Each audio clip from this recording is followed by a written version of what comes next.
So first, just as a matter of terminology, it's been used, and I'm sure many of you are familiar with it, but when I say deaccession, what that really means is the opposite of an acquisition. It's the circumstance in which you cease to own an object.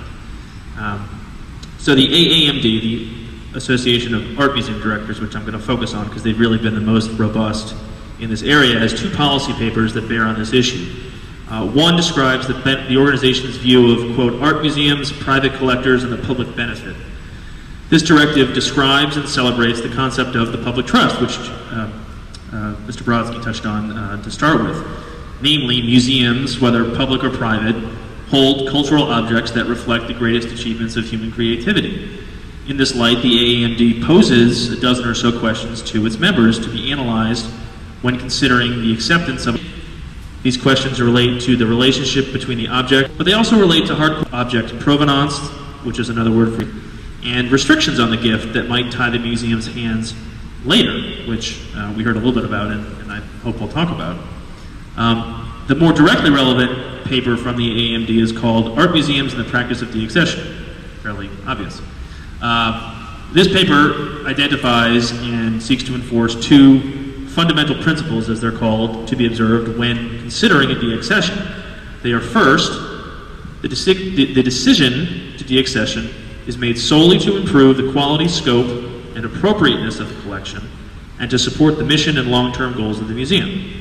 Second, proceeds from a deaccession work are used only to acquire other works of art. The proceeds are never used as operating funds, to build the general endowment, or for any other expenses.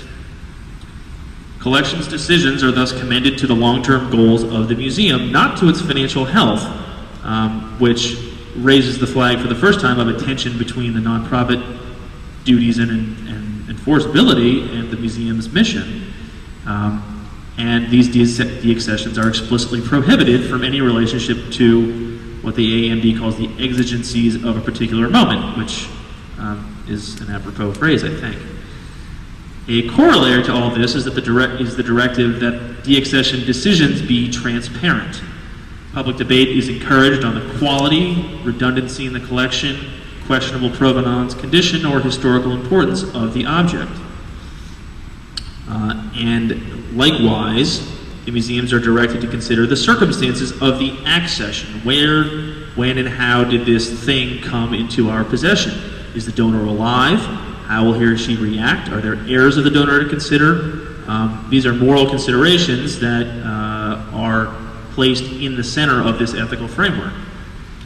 The guidelines do create an exception for an organizational shift, similar to the CPRE concept.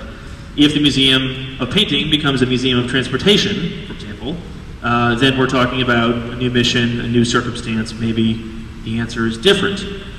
So, in practical terms, what does all this mean, and who cares, is the question that I think lawyers are often prompted to ask. How does this apply?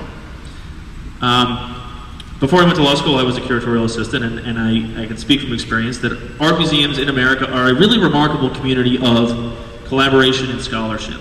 To take one example, traveling and temporary exhibitions that we take for granted and that we all enjoy are the end result of an exhaustive process that begins with the conceptualizing of the subject of the show, identifying the desired objects, and obtaining loans.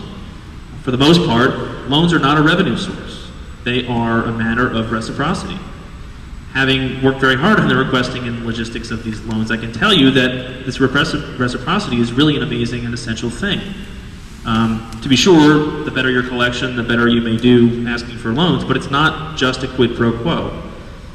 It's the collective commitment to scholarship that drives that. For example, the Millet show that I worked on, we borrowed a number of pastels from the MFA that can only be brought out every 20 years or so. This is dust on paper. You can't just carp this stuff around. But they got on board, they believed in our show and our concept, and the pieces got viewed and discussed and interpreted in a way that hadn't been done in 30 years or so. And it wouldn't have been possible without that collective attitude.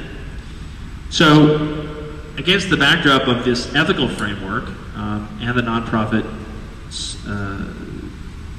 concepts that Jim discussed, museums are, in a sense, a highly but voluntarily regulated industry.